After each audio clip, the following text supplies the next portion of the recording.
چرس اور افیم کی کاشت کے لیے آدمی الگ الگ بٹے ہوئے تھے۔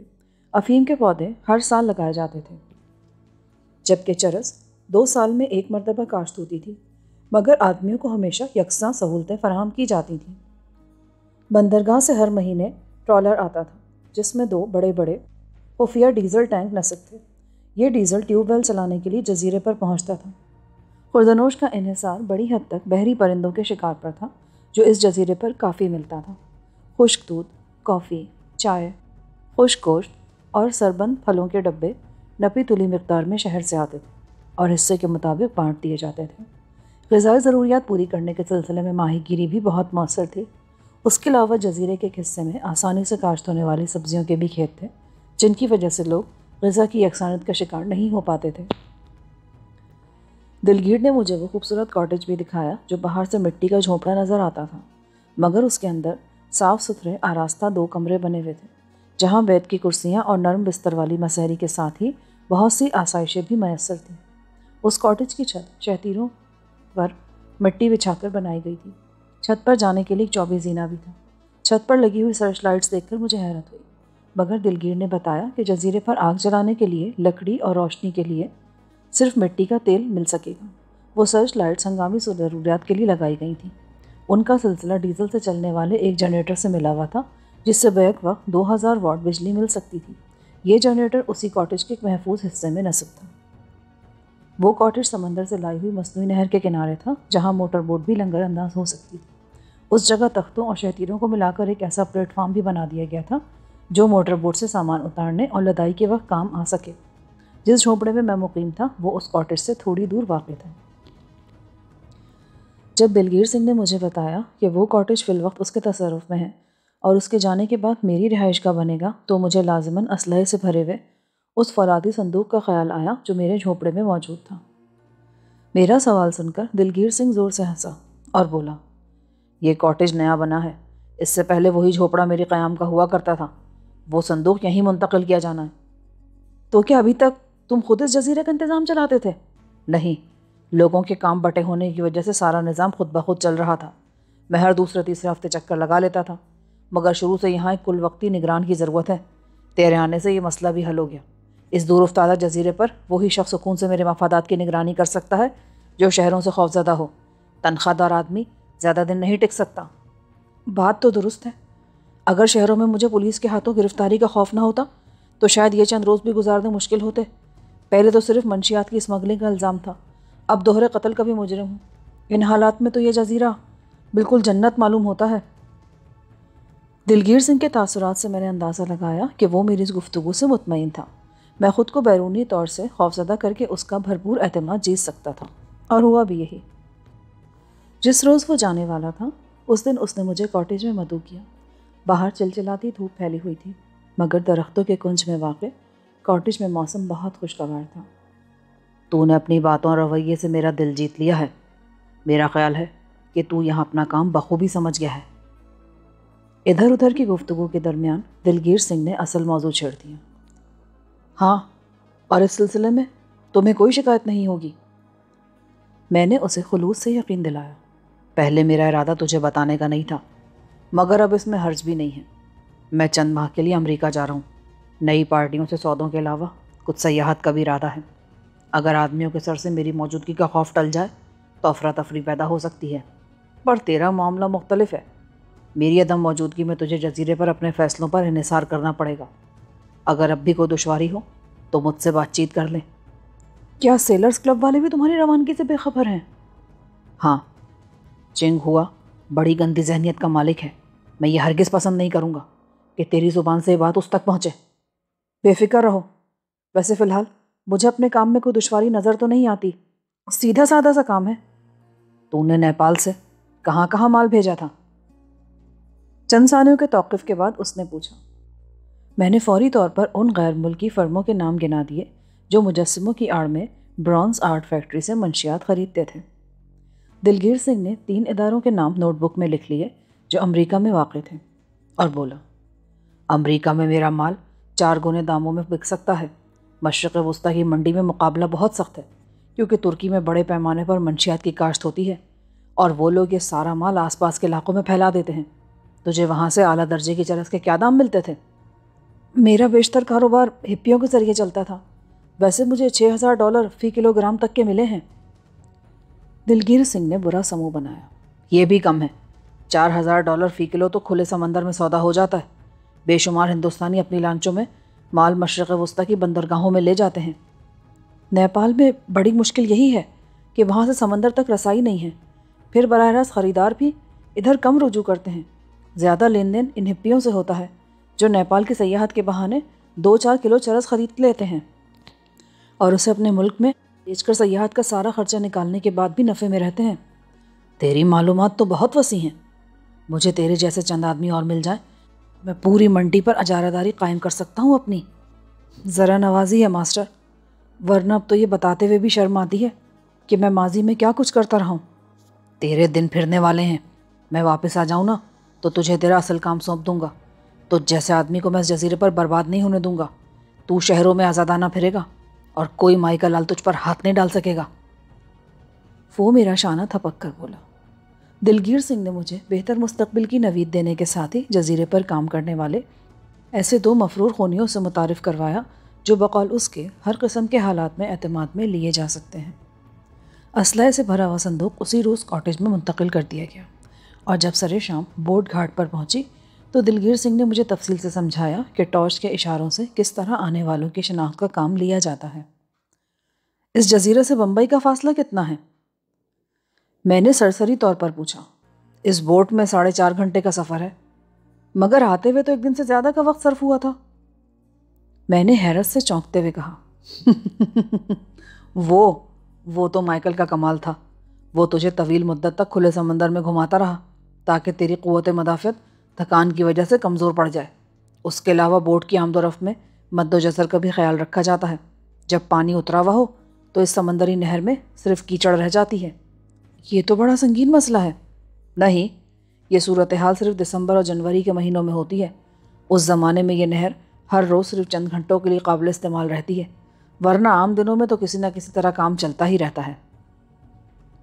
اس شام وہ واپس لوٹ گیا اور میں کاٹیج میں لوٹ آیا۔ دلگیر سنگھ کے دونوں معتمد وہاں موجود تھے۔ میں نے انہیں بیشتر وقت ساتھ رکھنے کا فیصلہ کر لیا تھا تاکہ کسی ہنگامی صورتحال میں مجھے وہاں بے بسی کا احساس نہ ہو۔ البتہ رات کے وقت انہیں اپنے ٹھکانوں پر سونے کی اجازت تھی۔ جزیرے پر کام کرنے والوں کی رہائش کے لیے جزیرے کے مشرقی حصے میں پتھر، گارے، لکڑی اور پھوس کے بڑے بڑے جھونپڑے بنے ہوئے تھے۔ ہر جھونپڑے میں بیک وقت 15-20 افراد رہتے تھے اور 100 مردوں کے ان ننگے بھوکے غول میں 11 عورتیں بھی رہتی تھیں۔ ان سب کو الگ جھونپڑے ملے ہوئے تھے اور اس نام نہاد سیتا کے علاوہ ہر عورت کا جھونپڑا رات میں آباد رہتا تھا۔ جزیرے کے وحشی باسی اپنی باری کے معاملے میں خاصے مطمئن تھے، مگر پھر بھی اندور سے لائی گئی وہ نئی عورت ان میں سے بیشتر کے اعصاب پر سوار تھی، جسے ابھی تک کوئی زیر نہ کر سکا تھا۔ اگلے روز میں نے تیکھے خد و خال والی اس دلکش عورت کو نہر کے پانی میں پاؤں ڈالے اکیلا بیٹھے دیکھا تو میں اس کے پاس پہنچ گیا۔ میرے قدموں کی آہٹ سن کر اس نے سر گھمایا اور تیکھے تیوروں سے مجھے گھورتی ہوئی سیدھی کھڑی ہو گئی۔ تم یہاں کیا کر رہی ہو؟ میں نے نرم لہجے میں پوچھا۔ جھک مار رہی ہوں، تجھ سے مطلب؟ وہ غرائی۔ میں نے اچانک اپنا لہجہ سخت کر لیا۔ اس جزیرے پر ہونے والی ہر کارروائی کا مجھ سے تعلق ہے۔ مجھ سے پوچھے بغیر تو ادھر کیسے چلی آئی؟ میری مرضی۔ وہ میرے بدلے ہوئے لہجے پر چونکی ضرور، مگر اس کے جارحانہ رویے میں کوئی فرق نہیں آیا۔ میں جہاں چاہوں گی جاؤں گی۔ دیکھ، یہ تیرے باپ کا گھر نہیں ہے۔ حکم ماننے سے انکار کرے گی نا تو سوکھی روٹی کو بھی ترسا دی جائے گی۔ حکم؟ میں نے یہاں پناہ لی ہے، طوائف بننے نہیں آئی۔ ایسی ہوتی نا تو پولیس سے بھاگنے کی ضرورت ہی پیش نہ آتی مجھے۔ میرے سامنے پارسائی کا ڈھونگ رچانے کی ضرورت نہیں ہے۔ تو ایسی افسرہ نہیں ہے کہ تیرے لیے میں یہاں کے اصول بدل دوں۔ مردوں سے بھاگتی ہے تو میں تجھے اس پر مجبور بھی نہیں کروں گا، مگر تجھے محنت بہرحال ہر حال میں کرنی ہوگی۔ میرے یہ الفاظ اس کے لیے ناقابل یقین تھے۔ شاید اس جزیرے پر جنسی آسودگی کے سوا عورتوں کا کوئی دوسرا مصرف تھا ہی نہیں۔ محنت سے میں جی نہیں چراتی۔ یہاں تو میرے لیے کام کرنا مشکل ہے۔ جس کھیت میں قدم رکھتی ہوں لوگوں کی ہوسناک چھیڑ چھاڑ شروع ہو جاتی ہے۔ بیکار گھومتے گھومتے میرا دماغ بھی خراب ہونے لگا ہے اب۔ وہ یک بیک پشیمان سی نظر آنے لگی۔ آج سے میرے کاٹیج کی اندرونی صفائی اور دیکھ بھال تیری ذمہ داری ہے، اور اس کام میں ذرا بھی کوتاہی ہوئی تو میں تجھے کڑی سزا سناؤں گا۔ وہ چپ چاپ بے یقینی کے عالم میں مجھے گھورتی رہی اور میں اس پر مزید توجہ دیے بغیر وہاں سے واپس ہو لی۔ جزیرے کے گشت کے دوران میں نے دیکھا کہ کم و بیش سارے ہی مرد دن بھر نہایت محنت سے اپنے کام نمٹاتے تھے۔ البتہ عورتوں کے لیے راتوں کی گناہ پرور مصروفیت کے سوا کوئی کام نہیں تھا۔ وہ سارا دن بیٹھی باتیں کرتی رہتی یا کھیل کود میں مشغول ہو جاتی۔ میں گشت ختم کر کے کاٹیج کی طرف روانہ ہونے ہی والا تھا کہ جانی مجھے ڈھونڈتا ہوا وہاں آ گیا۔ اس کے چہرے سے ظاہر تھا کہ وہ کسی سنگین مسئلے سے دوچار ہے۔ صاحب، وہ حرامزادی کاٹیج میں گھس آئی ہے۔ اس نے قریب آتے ہی تلخ لہجے میں کہا۔ کیا کر رہی ہے؟ مجھے جوشی کو دھکے دے کر باہر نکال دیا۔ کہتی ہے کہ اب کاٹیج کا سارا کام وہ خود کرے گی۔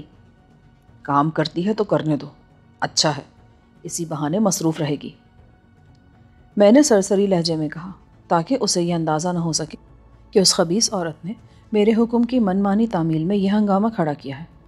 اندر شراب کی کئی بوتلیں موجود ہیں، مجھے تو ڈر ہے کہ اس نے تمہارے لیے ایک بوند بھی نہ چھوڑی ہوگی، اور کھانے پینے کا بھی کافی سامان ہے، وہ رازدارانہ لہجے میں بولا۔ میں اس کی بوکھلاہٹ پر دل ہی دل میں ہنس پڑا اور بولا، تم فکر نہ کرو، اگر اس نے اشیاء کو ہاتھ بھی لگائے نا تو میں اس کا دماغ درست کر دوں گا۔ صاحب، اسے زیادہ ڈھیل مت دو، وہ تمہارے آنے سے پہلے ہمیں نچاتی رہی ہے، بڑی بے لگام اور بد زبان عورت ہے۔ میں اس سے پوچھوں گا کہ اس نے حرکت کیسے کی۔ پوچھ گچھ بیکار ہے، اسے تو میرے حوالے کر دے، 15 منٹ میں غرور خاک میں ملا دوں گا۔ اس نے جلدی سے اپنی رضاکارانہ خدمات پیش کی۔ یہی دعویٰ ہے تو اب تک اسے ڈھیل کیوں دی ہوئی ہے تم نے؟ وہ دراصل جوشی اس کا عاشق ہے، وہ اس کے ساتھ زبردستی ہونے نہیں دیتا۔ اس کا ایمان ہے کہ ایک روز وہ خود اس کی باہوں میں آ گرے گی، اور اب وہ زبردستی ہونے دے گا کیا؟ میرا لہجہ سخت ہے۔ تم ہمارے مائی باپ ہو، تمہارے حکم کے سامنے اس کی کیا مجال؟ پہلے تو میں اس لیے مجبور تھا کہ جزیرے پر میری اور جوشی کی ایک ہی حیثیت تھی، اور مجھے اس سالی سے کیا لینا دینا؟ میں تو بس اس کا گھمنڈ توڑنا چاہتا تھا۔ تم اس چکر میں مت پڑو، موقع ہاتھ آتی میں اسے چت کر دوں گا، بلا وجہ جوشی تم سے بددل ہو جائے گا، یہ معاملہ میں خود نمٹاؤں گا۔ جیسے تمہاری مرضی، اب میرے لیے کیا حکم ہے؟ تم معمول پر عمل کرو گے، رات کے وقت تمہارا مزدوروں میں رہنا ضروری ہے تاکہ وہاں کے تازہ حالات سے ہم بے خبر نہ رہیں۔ وہ لڑکی مجھ سے کوئی چالاکی نہیں کر سکے گی۔ جانی کے چلے جانے کے بعد میں جزیرے پر بے مقصد آوارہ گردی کرتا رہا۔ اندھیرا پھیلنے سے قبل ہی کھیتوں میں سناٹا چھا گیا۔ ٹیوب ویل کا انجن بھی بند کر دیا گیا اور رہائشی علاقے سے شور و غل کی ملی جلی آوازیں سنائی دینے لگی۔ جھونپڑوں میں دیے روشن ہونے کے بعد اچانک سرتال میں ٹین کا کنستر بجانے کی آواز ابھری، اور رات کا سناٹا کسی عورت کی ترنم رس آواز سے گونج اٹھا۔ میں ٹارچ کی روشنی میں ان آوازوں کی طرف بڑھنے لگا۔ قانون اور معاشرے سے بھاگے ہوئے لوگوں کی اجتماعی زندگی کا انداز میں قریب سے دیکھنا چاہتا تھا۔ بڑی ہوئی داڑھیوں اور وحشتناک چہروں والے افراد کی بڑی تعداد جھونپڑوں کے باہر نیم دائرے کی صورت میں زمین پر براجمان تھی۔ ایک عورت کنستر کو ڈھول کی طرح بجا کر گانے میں مصروف تھی۔ کچھ ہیولے تاروں بھرے آسمان کے نیچے ناچنے کی کوشش میں بے معنی اور فحش اچھل کود کر رہے تھے۔ وہاں شرم و حیا کا کوئی تصور نہیں تھا۔ میں دور سے ہی یہ سارا منظر دیکھتا رہا، پھر خاموشی سے اپنے کاٹیج کی طرف چل دیا۔ وہاں پہنچا تو اندر سے آنے والی دیے کی روشنی میں ایک نسوانی ہیولا دروازے کے وسط میں کھڑا نظر آیا۔ شاید اس نے مجھے دیکھ لیا اور کسی قسم کے جوش کا مظاہرہ کیے بغیر اندر چلی گئی۔ میں کاٹیج میں پہنچا تو ہر چیز کی ترتیب بدلی ہوئی تھی۔ کمرے کی آرائش میں خوشگوار تبدیلی دیکھ کر میں زیر لب مسکرا دیا۔ عورت کا ہاتھ لگنے سے بیشتر گھر کا نقشہ ہی سونا سونا اور ویران سا نظر آتا ہے۔ وہ لڑکی میرے قدموں کی آہٹ کی پرواہ کیے بغیر الماری سے خشک غذا کے کچھ ڈبے باہر نکال رہی تھی۔ اس کی پشت میری جانب تھی۔ سیتا، میں نے کمرے کے وسط میں پہنچ کر اسے پکارا۔ وہ آہستہ سے میری طرف گھومی۔ دیے کی مدھم روشنی میں اس کی نگاہوں میں ہلکی سی چمک پھونتی نظر آ رہی تھی۔ پھر اس کی نرم آواز ابھری جو دوپہر والے خشک لہجے سے بالکل مختلف تھی۔ عزت کا کام دیا ہے تو مجھے میرے نام سے پکارو بابو۔ اس کے لہجے میں درد کی ہلکی سی کسک تھی۔ کیوں؟ کیا تمہارا نام سیتا نہیں ہے؟ میرا نام گیتا ہے۔ تو پھر لوگ تمہیں سیتا کیوں کہتے ہیں؟ اس کا جواب سن کر میری حالت دوبالا ہو گئی۔ ایک لمحے کے لیے مجھے خیال آیا کہ شاید دلگیر سنگھ میری اصلیت سے واقف تھا اور محض میرا رد عمل دیکھنے کے لیے اس لڑکی کو سیتا کے نام سے پکار رہا تھا۔ جب اندور میں میرے ہاتھوں 2 خون ہوئے تو اس زمانے میں سیتا نام ایک لڑکی کا بڑا شہرہ تھا۔ جس نے بنارس میں 5 پنڈتوں کی ہتیا کر دی تھی۔ اسی روز سے لوگ مجھے اندور کی سیتا کہنے لگے۔ اس کی بات سن کر مجھے یوں لگا جیسے میرے سینے سے بہت بڑا بوجھ ہٹ گیا ہو۔ اسے سیتا کہتے ہوئے مجھے عجیب سی خلش ستانے لگی تھی۔ اس میں سیتا جیسی کوئی بات نہیں تھی۔ رنگ و روپ، قد و خال، قامت و جسامت، جرأت و بے باکی، کچھ بھی تو سیتا سے مشابہ نہیں تھا۔ اور پھر عقل کے اندھنوں سے سیتا کا نام دے دیا تھا۔ میں غسل خانے سے منہ ہاتھ دھو کر آیا تو دسترخوان تیار تھا۔ ڈبوں کی سربند غذا کے ساتھ میں نے مرغابی کا تازہ سالن دیکھا تو حیرت ہوئی، مگر سیتا نے بتایا کہ اس نے اپنی غلیل سے وہ مرغابی شکار کی تھی۔ اس جزیرے پر رہنے والوں کو ہتھیار رکھنے کی اجازت نہیں تھی، البتہ پرندوں کے شکار کے لیے عمدہ قسم کی غلیلیں اور ماہی گیری کے لیے کانٹے دیے گئے تھے۔ میں نے کھانا شروع کیا تو وہ سامنے بیٹھی میرا چہرہ تکتی رہی۔ کچھ دیر بعد مجھے اس کا خیال آیا۔ تو نے کھانا کھا لیا؟ نہیں، تم کھا لو، بچے گا تو میں کھا لوں گی۔ اس نے مسکرا کر کہا۔ معلوم ہی نہیں ہوتا تھا کہ یہ وہی سرکش لڑکی ہے جس نے جزیرے پر ہنگامہ کھڑا کیا ہوا تھا۔ یہ بہت زیادہ ہے، میرے ساتھ کھا لے۔ وہ ہچکچاہٹ کے ساتھ میرے ساتھ کھانے میں شریک ہو گئی۔ تو نے جوشی اور جانی کے ساتھ زیادتی کیوں کی تھی؟ زیادتی؟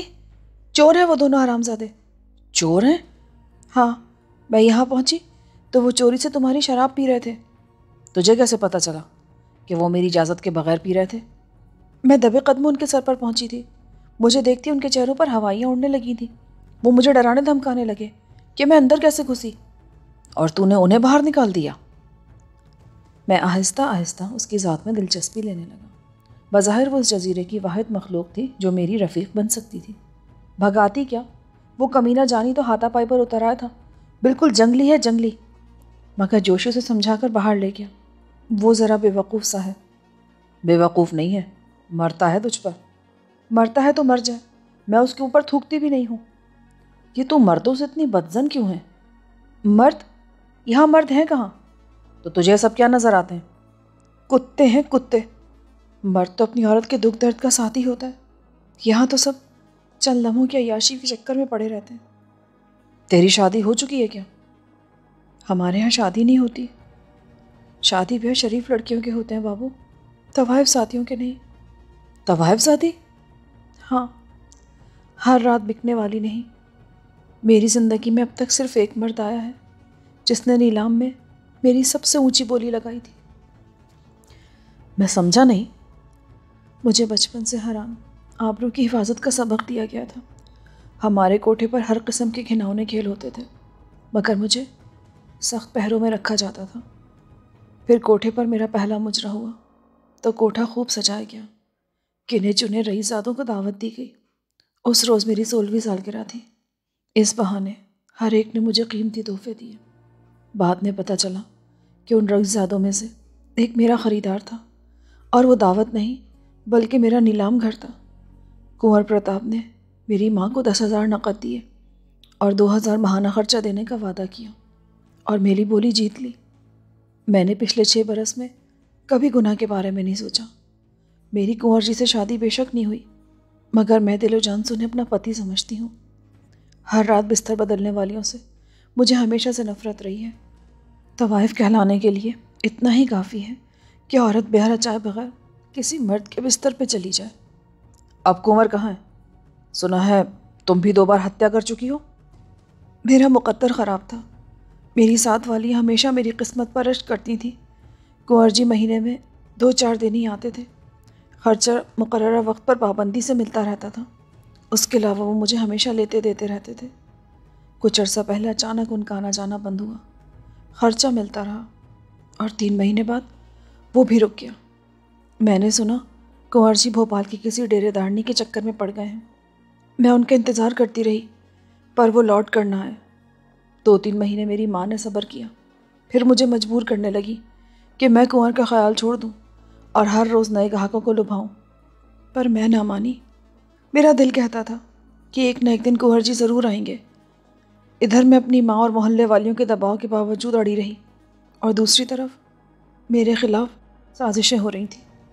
میں کنور جی کے انتظار میں ہر روز بناؤ سنگھار کرتی، مگر چوکھٹ پت نہ جاتی۔ ایک رات میں زیور اتار رہی تھی کہ اچانک میری ماں شراب کے نشے میں دھت ایک دیو ہیکل آدمی کو لے کر اندر آئی اور مجھے بتایا کہ یہ میرا نیا گاہک ہے۔ اتنا کہہ کر وہ چلی گئی۔ دروازہ باہر سے بند کر دیا۔ میری اس آدمی سے بہت زور آزمائی ہوئی۔ پھر اچانک میں نے اس کے پہلو سے جھولتا ہوا تمنچہ چھین لیا اور اس کے دل پر نال رکھ کر گولی چلا دی۔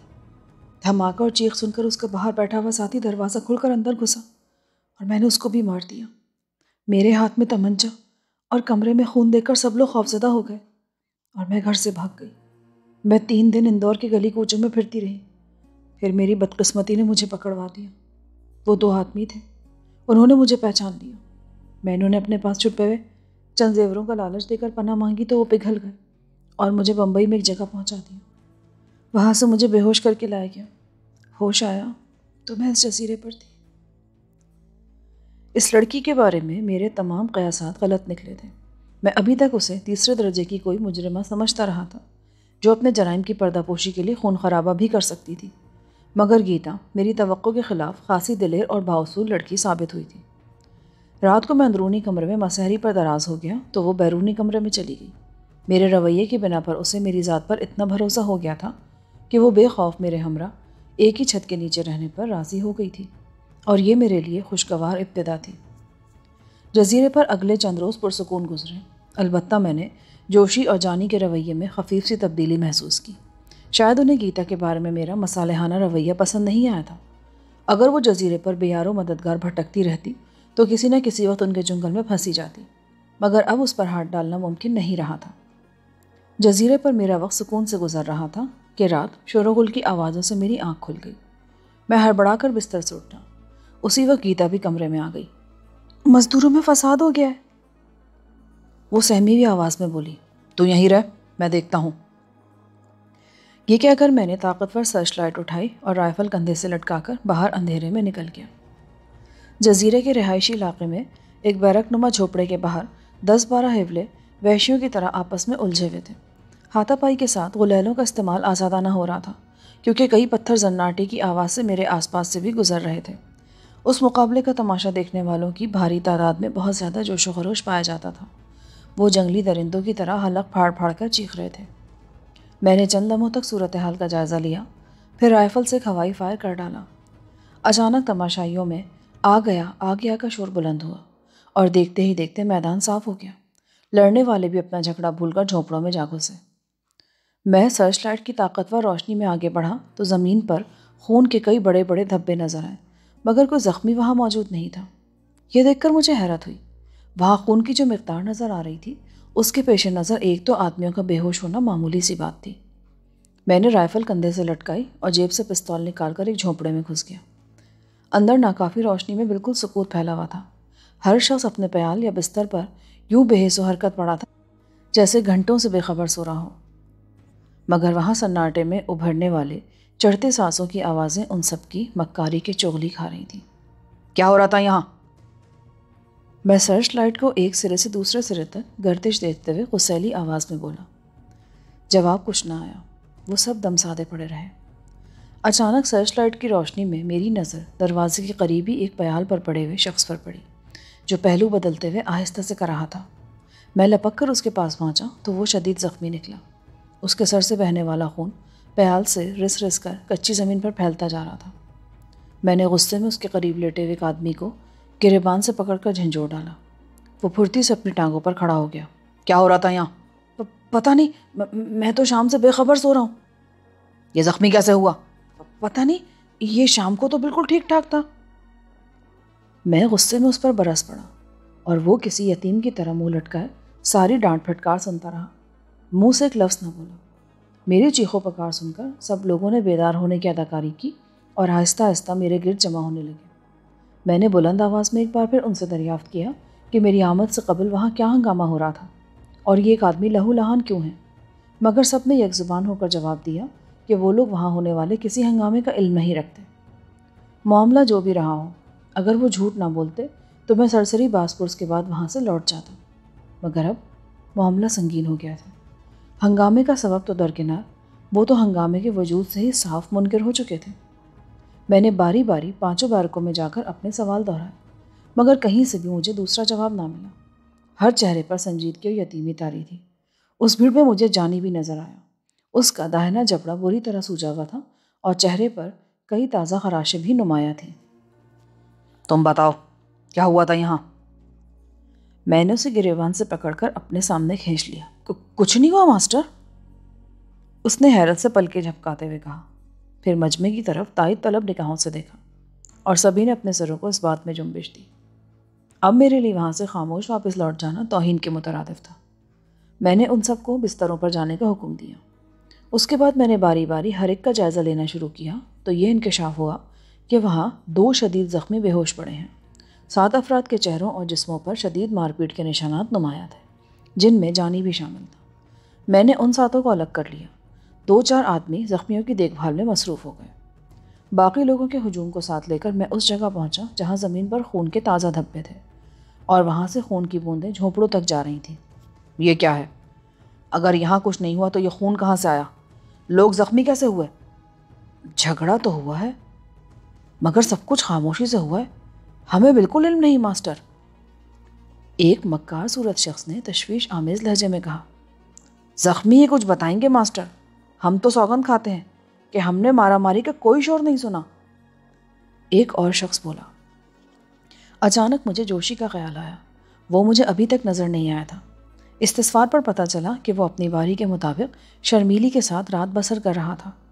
میں نے عورتوں اور ان کے ساتھیوں کو بھی طلب کیا مگر وہ بھی جھوٹ بولتے رہے۔ جوشی بھی ان کا ہم نوا تھا۔ ان تمام بدماشوں نے شاید یک زبان ہو کر جھوٹ بولنے کا تہیہ کیا ہوا تھا۔ گھائل لوگوں کی حالت سدھر جائے تو انہیں میرے پاس بھیج دینا۔ میں نے الگ کیے ہوئے 7 افراد کو ساتھ آنے کا اشارہ کرتے ہوئے ہجوم سے کہا۔ اچھا ماسٹر۔ بیک وقت کئی آوازیں سنائی دیں۔ اس وقت مجھ پر اتنا شدید غصہ طاری تھا کہ خاموشی سے کاٹیج تک پہنچنا دشوار ہو گیا۔ وہاں گیتا میری منتظر تھی مگر مجھے غصے میں دیکھ کر اس نے خاموشی اختیار کر لی۔ ہاں تو تم زخمی کیسے ہوئے؟ میں کاٹیج میں پہنچتے ہی ان پر برس پڑا۔ میں دوپہر کو نہر میں گر گیا تھا ماسٹر، اسی وقت سے میرا جبڑا سوجا ہوا ہے، جانی نظریں جھکا کر بولا۔ اور اس کے باوجود خراشیں ابھی تک تازہ ہیں؟ مجھے پیشاب میں شکر آتی ہے ماسٹر، یہ خراشیں کئی دن تک ایسی تازہ نظر آتی رہیں گی، وہ مسکین لہجے میں بولا۔ یہ چوری اور اوپر سے سینہ زوری کی انتہا تھی۔ میرا بھرپور تھپڑ اس کے سوجے ہوئے رخسار پر پڑا۔ وہ لڑکھڑا کر کئی قدم پیچھے ہٹ گیا۔ تم میری کھال بھی گرا دو تو میں اف نہ کروں۔ مجھے بتاؤ ماسٹر کہ تم میری زبان سے کیا سننا چاہتے ہو، میں وہی کہہ دوں گا۔ میں صرف حقیقت جاننا چاہتا ہوں ورنہ تم 7 کا راشن بند کر دوں گا۔ اس کا رویہ مجھے پاگل کیے دے رہا تھا۔ بتا کیوں نہیں دیتے کہ وہاں کیا ہو رہا تھا؟ گیتا نے معاملے کی نوعیت سمجھنے کے بعد پہلی مرتبہ ثالث کے طور پہ دخل اندازی کی۔ ماسٹر، اس کتیا کو خاموش کرو، جزیرے پر ہم صرف تمہارے تابع ہیں، کسی اور نے حکم چلانے کی کوشش کی نا تو ماں قسم ٹانگیں چیر دیں گے۔ اچانک ان میں سے ایک بول پڑا۔ اس کے الفاظ نے جلتی پر تیل کا کام کیا۔ میرے پستول سے نکلنے والی گولی اس کی پسلیاں چیر کر دل کے پار نکل گئی اور اس نے چند ہی لمحوں میں تڑپ تڑپ کر دم توڑ دیا۔ میرے نام پر ایک پاگل کتا بھی تم لوگوں کو حکم دے سکتا ہے، سمجھے؟ میں نے چیخ کر باقی لوگوں سے کہا جو لاتعلقانہ انداز میں مرنے والے کو دیکھے جا رہے تھے۔ ہاں ماسٹر، ہم جانتے ہیں، سبھی نے بیک زبان کہا۔ پھر جانی بولا، جیٹھا تو عقل سے کورا تھا، اچھا ہوا جو تم نے اس کو سزا دے دی، وہ اسی کے قابل تھا۔ تم لوگ جاؤ مگر یاد رہے جب تک تم 6 آدمی مجھ سے سچ نہیں بولو گے تمہارا راشن بند رہے گا، اور جیٹھا کی لاش نہر میں ڈال دو، اس جیسے بدزبان کو اس جزیرے پر قبر کی جگہ نہیں دی جا سکتی۔ وہ بے چونچرا جیٹھا کی لاش اٹھا کر چلے گئے۔ اگلے روز صبح پتہ چلا کہ رات کے واقعے کے بعد زخمی پائے جانے والے 2 افراد چل بسے ہیں۔ ان کی لاشیں میرے معائنے کے بعد کھلے سمندر میں بہا دی گئیں۔ دوپہر کو میں کھانے کے لیے کاٹیج پہنچا تو گیتا نے مسکراتے ہوئے میرا استقبال کیا۔ مجھ پر پچھلی رات کی شدید جھلاہٹ سوار تھی۔